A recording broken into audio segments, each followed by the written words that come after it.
Hello, good afternoon everyone. In continuation of our problems under the unit reconciliation of cost and financial accounts, today we shall look into the next problem. First you go through the problem.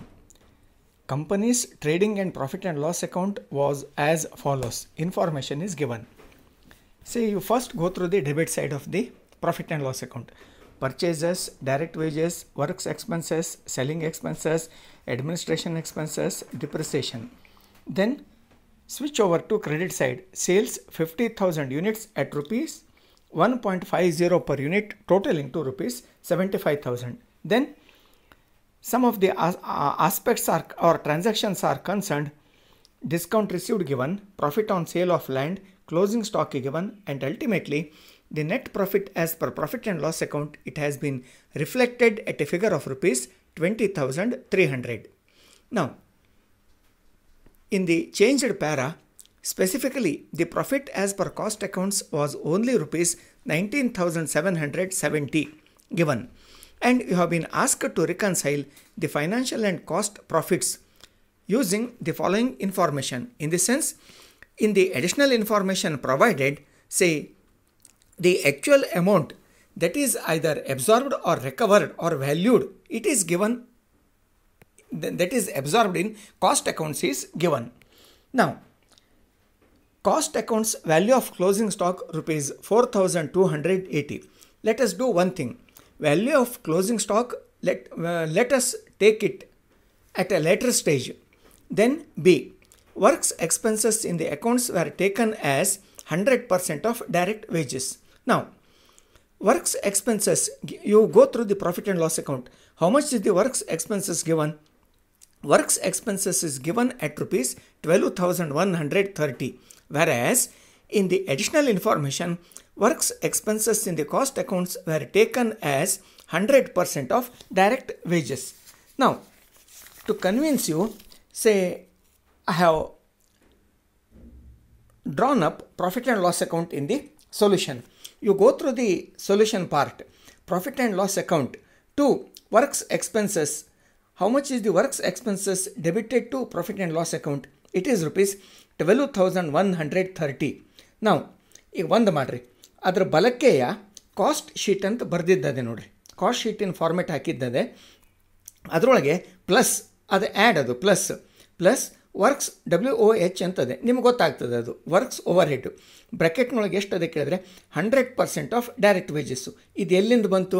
ಆ additional ಇನ್ಫಾರ್ಮೇಷನ್ದಲ್ಲಿ ಕೊಟ್ಟಿದ್ದದೆ ನೋಡ್ರಿ. ಬಿದಲ್ಲಿ the works expenses in the accounts were taken as 100% of direct wages. ಈಗ ಅಲ್ಲಿ ಮತ್ತೆ profit and loss ಅಕೌಂಟಿಗೆ ಹೋಗ್ರಿ. ಪ್ರಾಫಿಟ್ ಆ್ಯಂಡ್ ಲಾಸ್ ಅಕೌಂಟ್ನಾಗೆ ಡೈರೆಕ್ಟ್ ವೇಜಸ್ ಎಷ್ಟದೆ? Direct wages it stood at rupees 10,500.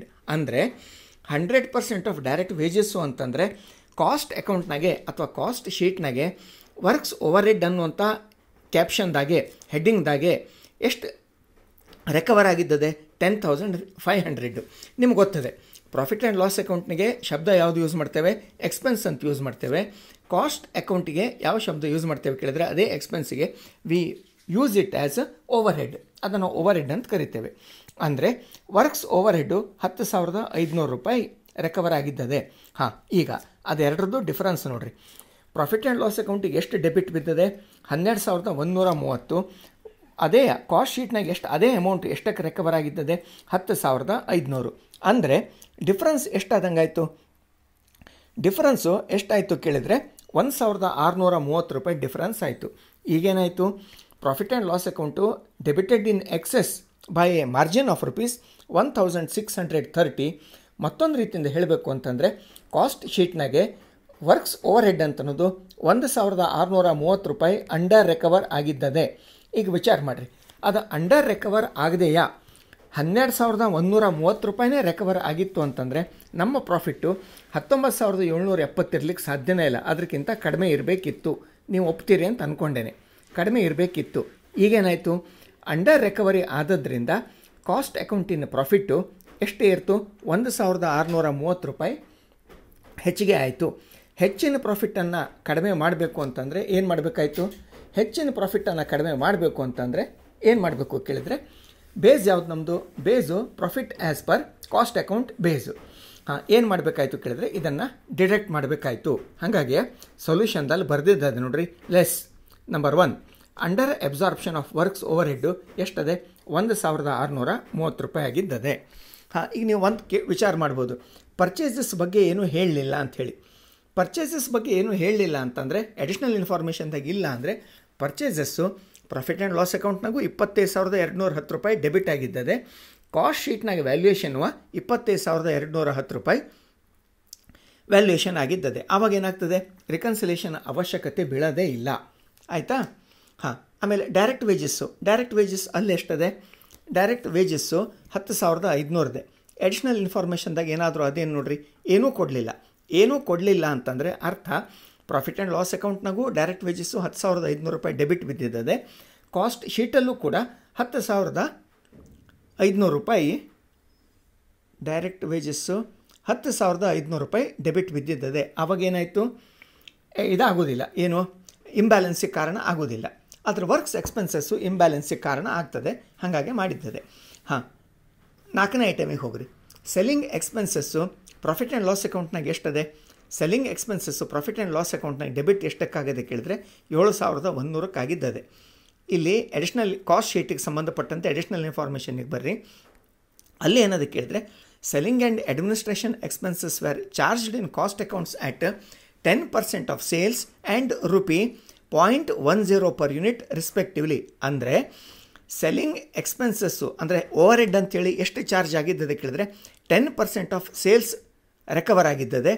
Administration over head 10 paise, 10 ರೂಪಾಯಿ ಅಲ್ಲ, ₹0.10 10 ಪೈಸೆ ಪರ್ ಯೂನಿಟ್ ನನಗೆ ರಿಕವರ್ ಆಗಿದ್ದದೆ. ಒಂದು ಮಾಡೋಣಂತೆ. ಫಸ್ಟು ಇದನ್ನು ಮುಗಿಸೋಣ, ಸೆಲ್ಲಿಂಗ್ ಎಕ್ಸ್ಪೆನ್ಸಸ್ ಮುಗಿಸೋಣಂತೆ. Selling expenses profit and loss ಅಕೌಂಟಿಗೆ ಎಷ್ಟು ಡೆಬಿಟ್ ಆಗಿದ್ದದೆ? 7,100. ಅದೇ ಸೆಲ್ಲಿಂಗ್ ಎಕ್ಸ್ಪೆನ್ಸ್ ಅನ್ನೋದು ಸೆಲ್ಲಿಂಗ್ ಓವರ್ ಹೆಡ್ ಅನ್ನುವಂಥ ಹೆಡ್ದಾಗೆ ಎಷ್ಟಕ್ಕೆ ಆಗಿದ್ದದೆ? 10% ಆಫ್ ಸೇಲ್ಸು. ಈಗ ಇದನ್ನು ತೆಗೆದು ನೋಡ್ರಿ. ಎಲ್ಲಿ ನಾ ಕಾಸ್ಟ್ ಶೀಟ್ನಾಗೆ ಈಗ ಸೊಲ್ಯೂಷನ್ದಾಗೆ ಎರಡನೇದು ನೋಡ್ರಿ, ಫಸ್ಟಿಂದು ಪ್ರಾಫಿಟ್ ಆ್ಯಂಡ್ ಲಾಸು ಮತ್ತು ಕಾಸ್ಟ್ ಶೀಟ್ ಫಾರ್ಮೇಟ್ ಹಾಕೇನೆ. ಇಲ್ಲಿ ಮತ್ತೊಂದು ಹಾಕಿ ನೋಡ್ರಿ, ಪ್ರಾಫಿಟ್ ಆ್ಯಂಡ್ ಲಾಸು ಮತ್ತು ಕಾಸ್ಟ್ ಶೀಟ್ ಹಾಕಿದ್ದೆ. ಟು ಸೆಲ್ಲಿಂಗ್ ಎಕ್ಸ್ಪೆನ್ಸಸ್ ಅಂಥೇಳಿ ಎಷ್ಟು ಡೆಬಿಟ್ ಹಾಕಿದ್ದದೆ ಪ್ರಾಫಿಟ್ ಆ್ಯಂಡ್ ಲಾಸ್ ಅಕೌಂಟ್ನಾಗೆ? 7,100. ಈ ಕಾಸ್ಟ್ ಶೀಟ್ ಕಡೆ ಬರ್ರಿ, ಬಲಗಡೆ ಸೆಲ್ಲಿಂಗ್ ಓವರ್ ಹೆಡ್ಡು ಬ್ರ್ಯಾಕೆಟ್ನಾಗ ಬರೆದಿದ್ದದೆ 10% ಆಫ್ ಸೇಲ್ಸು. 10% ಆಫ್ ಸೇಲ್ಸ್ ಅಂದರೆ ಸೇಲ್ಸ್ ಎಷ್ಟದೆ? Sales stood at ₹75,000. ಅದರದ್ದು 10% ಅಂದರೆ ಎಷ್ಟಾಯಿತು? 7,500 ಆಯಿತು. ಈಗ ಕಂಪೇರ್ ಮಾಡಿ ನೋಡಿರಿ. ಪ್ರಾಫಿಟ್ ಆ್ಯಂಡ್ ಲಾಸ್ ಅಕೌಂಟಿಗೆ ಸೆಲ್ಲಿಂಗ್ ಎಕ್ಸ್ಪೆನ್ಸಸ್ ಅಂತೇಳಿ ಎಷ್ಟು ಡೆಬಿಟ್ ಬಿದ್ದಿದ್ದದೆ? 7,100. ಅದೇ ಸೆಲ್ಲಿಂಗ್ ಎಕ್ಸ್ಪೆನ್ಸ್ ಅನ್ನೋದು ಸೆಲ್ಲಿಂಗ್ ಓವರ್ ಹೆಡ್ ಅನ್ನುವಂಥ ಹೆಡ್ದಾಗೆ ಕ್ಯಾಪ್ಷನ್ದಾಗೆ ಎಷ್ಟು ಅಮೌಂಟು ರಿಕವರ್ ಆಗಿದ್ದದೆ? 7,500. ಅಂದರೆ ಪ್ರಾಫಿಟ್ ಆ್ಯಂಡ್ ಲಾಸ್ ಅಕೌಂಟ್ಗಿಂತ 400 ರೂಪಾಯಿ ಹೆಚ್ಚಿಗೆ ಇಲ್ಲಿ ರಿಕವರ್ ಆಗಿದ್ದದೆ, ಅಂದರೆ ಓವರ್ ರಿಕವರಿ ಆಗಿದ್ದದೆ. ಈಗ ನಮ್ಮದು ಬೇಸ್ ಯಾವುದು? Our base is profit as per cost sheet. ಈ ಕಾಸ್ಟ್ ಶೀಟ್ ಕಡೆ ನೋಡಿರಿ. ಈಗ 400 ರೂಪಾಯಿ ಹೆಚ್ಚಿಗೆ ರಿಕವರ್ ಆದದ್ರಿಂದ ನಮ್ಮದು profit as per cost account ಏನಾಗ್ತದೆ? 400 ರೂಪಾಯಿ ಕಡಿಮೆ ತೋರಿಸ್ತದೆ. ಯಾಕಂದರೆ ಅಲ್ಲಿ 7,100 ರೂಪಾಯಿ ಡೆಬಿಟ್ ಬಿದ್ದದೆ, ಇಲ್ಲಿ 7,500 ಅದೇ, ಅಂದರೆ 400 ರೂಪಾಯಿ ಹೆಚ್ಚಿಗೆ ರಿಕವರ್ ಆಗಿದ್ದದೆ ಕಾಸ್ಟ್ ಶೀಟ್ನಾಗೆ. ನಮ್ಮ ಬೇಸ್ ಯಾವುದು? Cost sheet. ಹಾಗಾಗಿ ಇದು ಬೇಸ್ ಅಂತ ಇದ್ದಿದ್ದರಿಂದ ಅದಕ್ಕೆ ಅಲ್ಲಿಂದನೇ ಶುರು ಮಾಡಬೇಕು ಅಂತಂದರೆ 400 ರೂಪಾಯಿ ಹೆಚ್ಚಿಗೆ ರಿಕವರ್ ಆದದ್ರಿಂದ ಕಾಸ್ಟ್ ಶೀಟಿನ ಪ್ರಾಫಿಟು 400 ರೂಪಾಯಿ ಕಡಿಮೆ ತೋರಿಸ್ತದೆ. ಅದನ್ನೇನು ಮಾಡಬೇಕಾಯ್ತು? ಈಗ ಇನ್ಫ್ಲೇಟ್ ಮಾಡಬೇಕಾಯ್ತು. ಸೊಲ್ಯೂಷನ್ದಾಗ ಅದೇ ನೋಡ್ರಿ, ಇಲ್ಲಿ ಸೊಲ್ಯೂಷನ್ದಾಗೆ ನಂಬರ್ 1 ಆ್ಯಡನಾಗ ಅದೇ ನೋಡ್ರಿ, over recovery of selling expenses in cost records 7,500 minus 7,100 amount ಕಾಲಮ್ನಾಗೆ 400 ರೂಪಾಯಿ ಅಂತ ಬರೆದಿದ್ದದೆ. ನಿಮ್ಗೆ ಅರ್ಥ ಆಗ್ತದೆ ಅಂತ ಅಂದ್ಕೊಂಡೇನೆ. ಆಯಿತಾ? ಸೆಲ್ಲಿಂಗ್ ಎಕ್ಸ್ಪೆನ್ಸಸ್ ಆಯಿತು.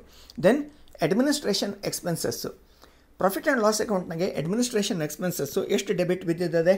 5,340 ರೂಪಾಯಿ ಬಿದ್ದಿದ್ದದೆ. ಈಗ ಮತ್ತೆ ಬಲಕ್ಕೆ ಬರ್ರಿ, ಕಾಸ್ಟ್ ಶೀಟಿಗೆ ಏನು ಮಾಡ್ಯಾನ ಕೇಳಿದ್ರೆ AOH ಅಂತ ಬರೆದೆ ನೋಡ್ರಿ, ಪ್ಲಸ್ AOH. ಎಷ್ಟದೆ ಕೇಳಿರೋದು? 10 ಪೈಸೆ ಪರ್ ಯೂನಿಟ್ಟು. ಯೂನಿಟ್ ಎಲ್ಲಿ ಸಿಗ್ತದೆ? ಸೇಲ್ಸ್ನೊಳಗೆ ಯೂನಿಟ್ ಎಷ್ಟದೆ ನೋಡ್ರಿ. ಇಲ್ಲಿ profit and loss account credit ಸೈಡಿಗೆ first entry 50,000 unit at 1.50 each ಅಂತದೆ. ಈಗ ಅಡ್ಮಿನಿಸ್ಟ್ರೇಷನ್ ಓವರ್ ಹೆಡ್ ಯಾವುದ್ರ ಮೇಲೆ ಅವರು ರಿಕವರ್ ಮಾಡಲಿಕ್ಕತ್ತಾರೆ? ನಂಬರ್ ಆಫ್ ಯೂನಿಟ್ಸ್ ಪ್ರೊಡ್ಯೂಸ್ಡ್ ಮೇಲೆ. ನಂಬರ್ ಆಫ್ ಯೂನಿಟ್ಸ್ ಪ್ರೊಡ್ಯೂಸ್ಡ್ ಮತ್ತು ಸೋಲ್ಡ್ ಆಗಿದ್ದೆಷ್ಟು? ಪ್ರೊಡ್ಯೂಸ್ಡ್ ಆ್ಯಂಡ್ ಸೋಲ್ಡ್ ಎರಡೂ ಎಷ್ಟು? 50,000. 10 ಪೈಸೆ 1 ಯೂನಿಟ್ನಾಗೆ 50,000 ಅಂತಂದ್ರೆ ಎಷ್ಟಾಯಿತು? 5,000 ರೂಪಾಯಿ ಆಯಿತು. ಈಗ ಬರ್ರಿ, administration expense profit and loss ಅಕೌಂಟ್ನಾಗೆ ಎಷ್ಟು ಅಮೌಂಟ್ ಡೆಬಿಟ್ ಆಗಿದ್ದದೆ? 5,340. ಅದೇ ಅಡ್ಮಿನಿಸ್ಟ್ರೇಷನ್ ಎಕ್ಸ್ಪೆನ್ಸ್ ಅನ್ನೋದು ಅಡ್ಮಿನಿಸ್ಟ್ರೇಷನ್ ಓವರ್ ಹೆಡ್ ಅನ್ನುವಂಥ ಹೆಸರಿನೊಂದಿಗೆ ಕಾಸ್ಟ್ ಶೀಟ್ನಾಗೆ ಎಷ್ಟು ಅಮೌಂಟ್ ರಿಕವರ್ ಆಗಿದ್ದದೆ? 5,000 ಆಗಿದ್ದದೆ. ಅಂದರೆ ಡಿಫ್ರೆನ್ಸ್ ಎಷ್ಟದೆ? 340 ರೂಪಾಯಿ ಡಿಫ್ರೆನ್ಸ್ ಅದೆ. ಈಗ ಡಿಫ್ರೆನ್ಸ್ ಯಾವ ರೀತಿಯಿಂದ ಅದೇ ಕೇಳಿದರೆ, ಪ್ರಾಫಿಟ್ ಆ್ಯಂಡ್ ಲಾಸ್ ಅಕೌಂಟು 340 ರೂಪಾಯಿ ಎಕ್ಸೆಸ್ ಚಾರ್ಜ್ ಆಗಿದ್ದದೆ ಅಥವಾ ಎಕ್ಸೆಸ್ ಡೆಬಿಟ್ ಆಗಿದ್ದದೆ. To put it in other words, cost sheet ಅಥವಾ ಕಾಸ್ಟ್ ಅಕೌಂಟ್ನಾಗ ಏನಾಗಿದ್ದದೆ ಕೇಳಿದರೆ 340 ರೂಪಾಯಿ ಕಡಿಮೆ ರಿಕವರ್ ಆಗಿದ್ದದೆ. ಈಗ ಕಡಿಮೆ ರಿಕವರ್ ಆದ ಪ್ರಯುಕ್ತ ಆಟೋಮೆಟಿಕಲಿ ಕಾಸ್ಟ್ ಅಕೌಂಟಿನ ಪ್ರಾಫಿಟ್ಟು 340 ರೂಪಾಯಿ ಜಾಸ್ತಿ ತೋರಿಸ್ತದೆ ಆಟೋಮೆಟಿಕಲಿ. ಯಾಕೆ? ಅಡ್ಮಿನಿಸ್ಟ್ರೇಷನ್ ಎಕ್ಸ್ಪೆನ್ಸ್ ಅಷ್ಟೇ ಅಮೌಂಟ್ ಇಲ್ಲೂ ಕೂಡ ಆಗಿತ್ತು, 5,340 ರೂಪಾಯಿನೂ ರಿಕವರ್ ಆಗಿತ್ತು. ಅಂದರೆ ನಮ್ಮ ಪ್ರಾಫಿಟ್ಟು 19,770 ರೂಪಾಯಿ ಬರ್ತಿದ್ದಿಲ್ಲ, ಅದಕ್ಕಿಂತ ಎಷ್ಟು 340 ರೂಪಾಯಿನೋ ಕಡಿಮೆ ಬರ್ತಿತ್ತು. ಈಗೇನಾಗಿದ್ದದೆ? ಪ್ರಾಫಿಟ್ಟು ಇನ್ಫ್ಲೇಟ್ ಆಗಿದ್ದದೆ. ಇನ್ಫ್ಲೇಟೆಡ್ ಪ್ರಾಫಿಟನ್ನು ಡಿಫ್ಲೇಟ್ ಮಾಡಬೇಕು ಅಂತಂದರೆ ಏನು ಮಾಡಬೇಕಾಯಿತು? ಲೆಸ್. ಇಲ್ಲಿ ಅದರೊಳಗೆ ಬರ್ದ ನೋಡ್ರಿ ಸೊಲ್ಯೂಷನ್ದಾಗೆ number 2, under recovery of administration over head 5,340 minus 5,000 is equal to amount ಕಾಲಮ್ನಾಗ ಅದೇ ನೋಡ್ರಿ 340. ಆಯ್ತಾ? ಇದು ಅರ್ಥ ಆಗದ ಅಂತ ಅಂದ್ಕೊಂಡೇನೆ. ಈಗ ನೆಕ್ಸ್ಟು ಡಿಪ್ರಿಸಿಯೇಷನ್ನು ಇಲ್ಲ ಅದೇ ನೋಡ್ರಿ, ಇದನ್ನು ಮಾಡೇ ಕೊಟ್ಟೇನೆ. ಪ್ರಾಫಿಟ್ ಆ್ಯಂಡ್ ಲಾಸ್ ಅಕೌಂಟ್ ತೆಗೆದು ನೋಡ್ರಿ ಸೊಲ್ಯೂಷನ್ದಾಗ ಕೆಳಗೆ ಡಿಪ್ರಿಸಿಯೇಷನು ಎಷ್ಟು ಅಮೌಂಟ್ ಡೆಬಿಟ್ ಆಗಿದ್ದದೆ ಪ್ರಾಫಿಟ್ ಆ್ಯಂಡ್ ಲಾಸ್ ಅಕೌಂಟಿಗೆ? 1,100. ಆ ಎಡಿಷ್ನಲ್ ಇನ್ಫಾರ್ಮೇಷನ್ದಾಗೆ ಡಿ ನೋಡ್ರಿ, alphabet D. Depreciation in cost accounts was ₹800. ಈಗ ಪ್ರಾಫಿಟ್ ಆ್ಯಂಡ್ ಲಾಸ್ ಅಕೌಂಟ್ನಾಗೆ ಡಿಪ್ರಿಸಿಯೇಷನು 1,100 ರೂಪಾಯಿ ಡೆಬಿಟ್ ಬಿದ್ದಿದ್ದದೆ. ಅದೇ ಡಿಪ್ರಿಸಿಯೇಷನ್ ಅಂತನ್ನೋದು ವರ್ಕ್ಸ್ ಓವರ್ ಹೆಡ್ ಕ್ಯಾಪ್ಷನ್ದಾಗೆ ಅಥವಾ ಹೆಡ್ಡಿಂಗ್ದಾಗೆ ಎಷ್ಟು ಅಮೌಂಟ್ ರಿಕವರ್ ಆಗಿದ್ದದೆ? 800. ಅಂದರೆ ಏನಾದಂಗೆ ಆಯಿತು? ಮತ್ತು 300 ರೂಪಾಯಿ ಇಲ್ಲಿ ಅಂಡರ್ ರಿಕವರಿ ಆದಂಗೆ ಆಯಿತು. ಯಾವುದರಲ್ಲಿ? ಕಾಸ್ಟ್ ರೆಕಾರ್ಡ್ಸ್ನಾಗೆ 300 ರೂಪಾಯಿ ಅಂಡರ್ ರಿಕವರಿ ಆಯಿತು. ಆದದ್ರಿಂದ ಕಾಸ್ಟ್ ಪ್ರಾಫಿಟ್ ಏನಾಗ್ತದೆ ಅಥವಾ ಕಾಸ್ಟ್ ಶೀಟದ ಪ್ರಾಫಿಟ್ ಏನಾಗ್ತದೆ? 300 ರೂಪಾಯಿ ಹೆಚ್ಚಾಗ್ತದೆ. ಮತ್ತು ಹೆಚ್ಚಿನ ಪ್ರಾಫಿಟನ್ನು ಕಡಿಮೆ ಮಾಡಬೇಕು ಅಂದರೆ ಏನು ಮಾಡಬೇಕಾಯಿತು? ಲೆಸ್. ಇಲ್ಲಿ 3ನೇ ಐಟಮ್ ಬರೆದಿದ್ದದೆ depreciation under recovered in C A ಅಂತಂದರೆ ಕಾಸ್ಟ್ ಅಕೌಂಟು ಎಷ್ಟು ಕೇಳಿದರೆ 1,100 ಮೈನಸ್ 800 ಬ್ರ್ಯಾಕೆಟ್ನಲ್ಲಿ ಅದೇ ನೋಡ್ರಿ. ಅಮೌಂಟ್ ಕಾಲಮ್ನಾಗ ಎಷ್ಟು ಕೇಳಿದರೆ ಇಟ್ ವಾಸ್ ರಿಫ್ಲೆಕ್ಟೆಡ್ ಅಟ್ ₹300. ಆಯಿತಾ? ಈಗ ಬಹುಶಃ ಡೆಬಿಟ್ ಸೈಡಿನ ಐಟಮ್ ಅಷ್ಟು ಮುಗೀತು. ಈಗ ಕ್ರೆಡಿಟ್ ಸೈಡಿಗೆ ಬರ್ರಿ. ಸೇಲ್ಸು ಸಂಬಂಧ ಇಲ್ಲ ಬಿಡ್ರಿ, ಯಾಕಂದ್ರೆ ಸೇಲ್ಸು 75,000 ಕಾಸ್ಟ್ ಶೀಟ್ನಾಗೂ 75,000 ಇರ್ತದೆ. ಆಮೇಲೆ ಪ್ರಾಫಿಟ್ ಆ್ಯಂಡ್ ಲಾಸ್ ಅಕೌಂಟ್ನಾಗೂ 75,000 ಇದೆ. ಎರಡನೇ ಮತ್ತೊಂದು ಐಟಮ್ ಅದೇ ನೋಡ್ರಿ, ಡಿಸ್ಕೌಂಟ್ ರಿಸೀವ್ಡ್ ಅಂತದೆ ಕ್ರೆಡಿಟ್ ಸೈಡಿಗೆ ಅಪಿಯರ್ ಆಗ್ಲಿಕ್ಕತ್ತದೆ. Source of income discount received ಎಷ್ಟದು? 260 ಅದೇ. ಈಗ ಇಲ್ಲಿ ಪ್ರಾಫಿಟ್ ಆ್ಯಂಡ್ ಲಾಸ್ ಅಕೌಂಟ್ನಾಗ ಬರೆದಿದ್ದು ಅದೇ ನೋಡ್ರಿ, ಇಲ್ಲಿ ಕೆಳಗಡೆಗೆ ಬೈ ಡಿಸ್ಕೌಂಟ್ ರಿಸೀವ್ಡ್ 260. ಹಂಗಂತೇಳಿ ಕರೆಸ್ಪಾಂಡಿಂಗ್ ಈ ರಿಸೀಟ್ ಎಂಟ್ರಿ ಅಂತನ್ನೋದು nowhere it appears in the cost ಶೀಟ್ನಾಗ ಅದು ಬರೋದಿಲ್ಲ. ಯಾಕೆ ಬರೋದಿಲ್ಲ ಕೇಳಿದರೆ, ಕಾಸ್ಟ್ ಶೀಟ್ ಅಂತನ್ನೋದು ಬರೀ ಕಾಸ್ಟ್ ಎಲಿಮೆಂಟ್ಸು ಕಾಸ್ಟ್ ಕಾಂಪೊನೆಂಟ್ಸದ್ದು ಸ್ಟೇಟ್ಮೆಂಟು ವಿನಃ ಇನ್ಕಮ್ ಸ್ಟೇಟ್ಮೆಂಟ್ ಅಲ್ಲ. ಹಾಗಾಗಿ ಅದು ಬರಲಿಲ್ಲ, ಅದು ಬರೋದೂ ಇಲ್ಲ. ಈಗ ಅದು ಬರದೇ ಇದ್ದಿದ್ದರಿಂದ ಒಂದು ವೇಳೆ ಬಂದಿತ್ತು, ಇನ್ಕಮ್ ಬಂದಿತ್ತು ಅಂದರೆ ನಮ್ಮ ಪ್ರಾಫಿಟ್ ಏನಾಗ್ತಿತ್ತು? ಇನ್ನೂ 260 ರೂಪಾಯಿ ಹೆಚ್ಚಿಗೆ ಆಗ್ತಿತ್ತು. ಬರದೇ ಇದ್ದಿದ್ದರಿಂದ ಈ ಸೋರ್ಸ್ ಆಫ್ ಇನ್ಕಮ್ ಅನ್ನೋದು ಕಾಸ್ಟ್ ಶೀಟಲ್ಲಿ ಬರದೇ ಇದ್ದಿದ್ದರಿಂದ ನಮ್ಮ ಪ್ರಾಫಿಟ್ ಏನಾಯಿತು? ಕಾಸ್ಟ್ ಅಕೌಂಟ್ಸದ್ದು ಪ್ರಾಫಿಟ್ ಎಷ್ಟಾಯಿತು ಕೇಳಿದ್ರೆ ಎಷ್ಟದು? 260 ರೂಪಾಯಿ ಕಡಿಮೆ ಆಯಿತು. ಕಡಿಮೆ ಆದ ಪ್ರಾಫಿಟನ್ನು ಇನ್ಫ್ಲೇಟ್ ಮಾಡಬೇಕು ಅಂತಂದರೆ ಏನು ಮಾಡಬೇಕಾಯಿತು? ಕಡಿಮೆ ಆದ ಪ್ರಾಫಿಟನ್ನು ಹೆಚ್ಚು ಮಾಡಬೇಕು ಅಂದರೆ ಏನು ಮಾಡಬೇಕಾಯಿತು? ಆ್ಯಡ್ ಮಾಡಬೇಕಾಯಿತು. ಅಕಾರ್ಡಿಂಗ್ಲಿ ಅಲ್ಲಿ ನಂಬರ್ 2 ಅಂತ ಬರೆದಿದ್ದೆ ನೋಡ್ರಿ, discount received credited only in financial account not in cost book ಎಷ್ಟದೆ? 260. ಆಯಿತಾ? ಮುಂದೆ ಇನ್ನೊಂದದೆ profit on sale of land. Same treatment, discount ರಿಸೀವ್ಡ್ದೇ ಟ್ರೀಟ್ಮೆಂಟ್, ಏನೇನೂ ಚೇಂಜ್ ಇಲ್ಲ. Profit on sale of land ಇಲ್ಲಿ ಪ್ರಾಫಿಟ್ ಆ್ಯಂಡ್ ಲಾಸ್ ಅಕೌಂಟ್ನಾಗ ಎಂಟ್ರಿ ಮಾಡಿ ತೋರಿಸ್ಯಾನ ನೋಡ್ರಿ.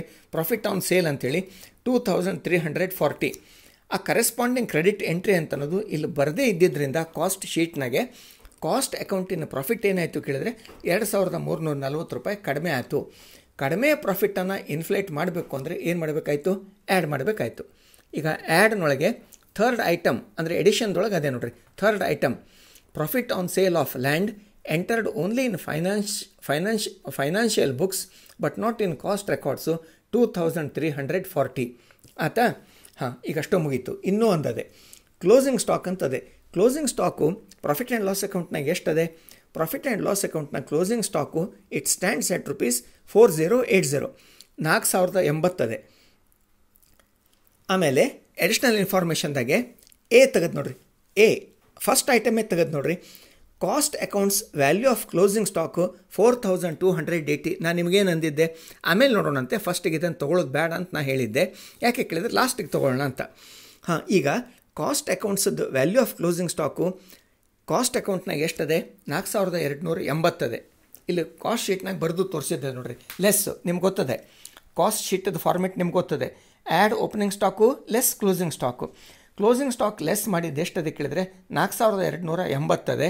ಹಾಂ, ಈಗ ಪ್ರಾಫಿಟ್ ಆ್ಯಂಡ್ ಲಾಸ್ ಅಕೌಂಟ್ ಕಡೆ ನೋಡ್ರಿ, ಕ್ಲೋಸಿಂಗ್ ಸ್ಟಾಕ್ ಎಷ್ಟದೆ ಕೇಳಿದರೆ 4080. ಅಂದರೆ ಏನಾದಂಗಾಯಿತು, ಕ್ರೆಡಿಟ್ ಎಂಟ್ರಿ ಇದರೊಳಗೆ ಪ್ರಾಫಿಟ್ ಆ್ಯಂಡ್ ಲಾಸ್ ಅಕೌಂಟ್ನಾಗೆ ₹200 ಕಡಿಮೆ ಅದೆ, ₹200 ಕಡಿಮೆ ಅದೆ. ಆ ₹200 ಇಲ್ಲಿ ಇನ್ನೂ ಹೆಚ್ಚಿಗಿಂದು ವ್ಯಾಲ್ಯೂಯೇಷನ್ ಆದದ್ರಿಂದ ಸ್ವಾಭಾವಿಕ ಕ್ಲೋಸಿಂಗ್ ಸ್ಟಾಕ್ ಎಷ್ಟು ಹೆಚ್ಚಿರ್ತದಲ್ಲ ಅಷ್ಟು ಪ್ರಾಫಿಟ್ ಗೆಟ್ಸ್ ಇನ್ಫ್ಲೇಟೆಡ್, ಹೆಚ್ಚಾಗಿರ್ತದೆ. ಈಗೇನಾಯಿತು ಕೇಳಿದರೆ ಹೆಚ್ಚಿನ profit automatically ₹200 profit closing stock ವ್ಯಾಲ್ಯೂಯೇಷನದ ಪ್ರಯುಕ್ತ ಪ್ರಾಫಿಟ್ಟು ಕಾಸ್ಟ್ ಶೀಟದ ಪ್ರಾಫಿಟ್ಟು ₹200 ಹೆಚ್ಚಾಗಿರ್ತದೆ. ಹೆಚ್ಚಿನ ಪ್ರಾಫಿಟನ್ನು ಡಿಫ್ಲೇಟ್ ಮಾಡಬೇಕು, ರೆಡ್ಯೂಸ್ ಮಾಡಬೇಕು, ಡಿಕ್ರೀಸ್ ಮಾಡಬೇಕು ಅಂತ ಏನು ಮಾಡಬೇಕಾಯಿತು? ಲೆಸ್. ಹಾಂ, ಇಲ್ಲಿ ಫೋರ್ತ್ ಐಟಮ್ ಲೆಸ್ ಕಾಲಮ್ದಾಗ ಬರೆದಿದ್ದೆ ನೋಡಿರಿ, over valuation of closing stock in cost accounts 4280 minus 4080 ಎಷ್ಟು ಕೇಳಿದರೆ 200. ಆಯಿತಾ? ಈಗ net profit as per cost account 19770. ಈಗ ಆ್ಯಡ್ ಮಾಡುವಂಥ ಐಟಮ್ಸ್ ಎಷ್ಟದೆ? ಒಂದು ₹400 ಒಂದದೆ, 261, 23401. ಈ ಮೂರರದ್ದು ಸಮೇಷನ್ ಎಷ್ಟಾಗ್ತದೆ ಕೇಳಿದರೆ exactly it stands at ₹3000. 19770 plus 3000 ಎಷ್ಟಾಯಿತು? ₹22,770 ಆಯಿತು. ಹಾಂ, ಈಗ ಲೆಸ್ ಮಾಡುವಂಥ ಐಟಮು ಯಾವ್ಯಾವುದದೆ? ₹1630 ವರ್ಕ್ಸ್ ಓವರ್ ಹೆಡ್ಡಿಗೆ ಸಂಬಂಧಪಟ್ಟಂತೆ ಇದೆ, ಅಡ್ಮಿನಿಸ್ಟ್ರೇಷನ್ ಓವರ್ ಹೆಡ್ಡಿಗೆ ಸಂಬಂಧಪಟ್ಟಂಥ 340 ಇದೆ, ಡಿಪ್ರಿಸಿಯೇಷನಿಗೆ ಸಂಬಂಧಪಟ್ಟಂತೆ 300 ಇದೆ, ಕ್ಲೋಸಿಂಗ್ ಸ್ಟಾಕ್ ವ್ಯಾಲ್ಯೂಷನ್ಗೆ ಸಂಬಂಧಪಟ್ಟಂತೆ 200 ಇದೆ. ಈ 4 ಕೂಡಿಸ್ತು ಅಂದರೆ ಎಷ್ಟಾಯಿತು? 2470 ಆಯಿತು. ಈಗ 22,770 2470 ಹೋಯಿತು ಅಂತಂದರೆ ರಿಮೈಂಡರ್ ಎಷ್ಟಾಯಿತು? 20,300 ಆಯಿತು. ಇದೇನು ಇರಲಿಕ್ಕೆ ಬೇಕು? ಏನು ನಾವು ಬೇಸ್ ಯಾವುದು ಶುರು ಮಾಡೀವಿ? Net profit as per cost account ಶುರು ಮಾಡೀವಿ. We will end up with profit as per financial account. ಈಗ ಇವೆರಡರದ್ದು 22,770 ಮತ್ತು 24,70 ಇದರ ಡಿಫರೆನ್ಸು 20,300 ಆಯ್ತಲ್ಲ. ಏನಿದು ಕೇಳಿದರೆ ಇದು profit as per financial account. ಆ ಪ್ರಾಫಿಟ್ ಆ್ಯಂಡ್ ಲಾಸ್ ಅಕೌಂಟ್ ತೆಗೆದು ನೋಡ್ರಿ, ಮೇಲೆ ಪ್ರಾಫಿಟ್ ಆ್ಯಂಡ್ ಲಾಸ್ ಅಕೌಂಟ್ನಾಗೆ ನೆಟ್ ಪ್ರಾಫಿಟ್ ಎಷ್ಟದೆ? ನೆಟ್ ಪ್ರಾಫಿಟ್ ಎಷ್ಟದೆ ಕೇಳಿದರೆ 20,300 ಅದೆ, 20,300. ಹಾಂ, ಈಗ ನಿಮ್ಗೆ ಸೂಚನೆ ಕೊಡ್ತೇನೆ, ಎಕ್ಸ್ಟ್ರಾ ವರ್ಕ್ ಕೊಡ್ತೇನೆ. You be well versed with cost sheet. Cost ಶೀಟಿನ ಫಾರ್ಮೆಟನ್ನು ಅಗದಿ ಪರ್ಫೆಕ್ಟಾಗಿ ಮಾಡ್ಕೋರಿ. ಈಗ ನೀವು ಕೇಳ್ಬೋದು, ಈಗ ಯಾಕೆ ಫಾರ್ಮೆಟ್ ಪರ್ಫೆಕ್ಟ್ ಮಾಡ್ಕೊಳ್ಳೋದು? ಯಾಕೆ ಕೇಳಿದರೆ ಈಗ ನೆಕ್ಸ್ಟ್ ಪ್ರಾಬ್ಲಮ್ದಾಗ ಏನು ಮಾಡೋಣ ಕೇಳಿದರೆ, opening stock of raw material, closing stock of raw material, opening stock of finished goods, closing stock of finished goods, opening work in progress, closing work in progress, ಇವನ್ನೆಲ್ಲ ತೊಗೊಂಡಿತು ಅಂತಂದರೆ ಕಾಸ್ಟ್ ಶೀಟ್ನಾಗೆ ಎಲ್ಲಿ ಅಡ್ಜಸ್ಟ್ ಮಾಡಬೇಕು ಅನ್ನೋದು ನಿಮ್ಗೆ ತಿಳ್ಕೊಂಡಿಲ್ಲ, ಕಾಸ್ಟ್ ಶೀಟಿನ ಫಾರ್ಮೆಟಿನ ಪ್ರಕಾರ ತಿಳ್ಕೊಳ್ಳಿಲ್ಲ ಅಂತಂದರೆ it goes difficult for you. ನಾನು ಹೇಳಿದ ಅರ್ಥ ಆಯಿತು ಅಂತ ಅಂದ್ಕೊಂಡೇನೆ. ಈಗ opening stock of opening stock of raw material, opening stock of work in progress, opening stock of initial goods profit and loss ಅಕೌಂಟ್ನಾಗ ಎಲ್ಲಿ ಅಪೇರ್ ಆಗ್ತದೆ ಕೇಳಿದರೆ ಡೆಬಿಟ್ ಸೈಡಿಗೆ ಅಪೇರ್ ಆಗ್ತದೆ. Closing stock of raw material, closing work in progress, closing stock of initial goods profit and loss ಅಕೌಂಟ್ನಾಗ ಎಲ್ಲಿ appear ಆಗ್ತದೆ? Credit ಸೈಡಿಗೆ ಆಗ್ತದೆ. ಈಗ ಅದೇ ಓಪನಿಂಗ್ ಸ್ಟಾಕು ಯಾವುದು? Raw material, work in progress, closing stock ಎಲ್ಲಿ ಬರ್ತದೆ ಕೇಳಿದರೆ ಕಾಸ್ಟ್ ಶೀಟ್ನಾಗೆ ಅದನ್ನು ನೀವು ವೆಲ್ ವರ್ಸ್ ಮಾಡ್ಕೊಳ್ಳೇಬೇಕು. ಫಾರ್ಮೆಟ್ನಾಗ ನೀವು ಹೋದ ಸೆಮಿಸ್ಟರ್ದಾಗೆ ಮಾಡಿರಿ. ಯಾಕಂತಂದರೆ ನೆಕ್ಸ್ಟ್ ಪ್ರಾಬ್ಲಮ್ದಾಗೆ ಅದಷ್ಟು ತೊಗೊಂಬರೋಣ ಅಂತ. ಯಾವುದು? Opening stock of raw material, opening work in progress, closing stock of raw material. So also closing stock of raw material, closing stock of work in progress, closing stock of initial goods ತಗೊಂಡು ಅದರಿಂದ how to bring about parity or ಈ ಇಂಬ್ಯಾಲೆನ್ಸನ್ನು ಹೆಂಗೆ ತೆಗೀಲಿಕ್ಕಾಗ್ತದೆ ಅಂಥೇಳಿ ನೋಡೋಣ ಅಂತೆ. ಹಾಂ, thank you.